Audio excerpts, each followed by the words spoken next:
నాకెప్పుడు పెన్స్ పోతూ ఉంటాయి. పెన్స్ పోకుండా ఉండాలంటే ఏం చేయాలి?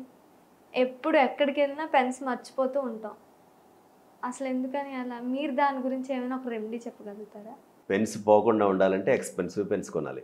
బాగా ఖరీదైన పెన్నులు పెట్టుకుంటే జాగ్రత్తగా ఉంటాం. సరదాగా ఇట్స్ ఆన్ లైటర్ సైడ్. సీరియస్‌గా చెప్పాలంటే పెన్ అనేది మన దగ్గర ఉన్న ఒక అద్భుతమైన యాక్సెసరీ.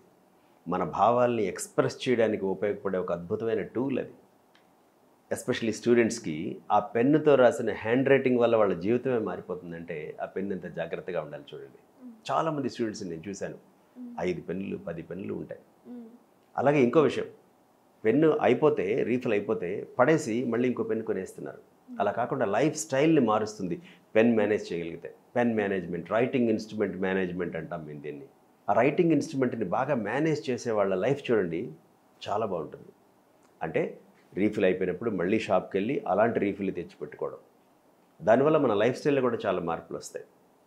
ఫౌంటైన్ పెన్ అయితే ఇంక్ ఉందా లేదా సరిగా చూసుకోవడం, కార్ట్రిడ్జ్ని సరిగా చెక్ చేసుకోవడం, 2-3 కార్ట్రిడ్జీలు ఎక్స్ట్రా పెట్టుకోవడం. దానివల్ల మన జీవితంలో కూడా జాగ్రత్తలు పెరిగి మన లైఫ్ స్టైల్ కూడా చాలా పాజిటివ్గా తయారవుతుంది.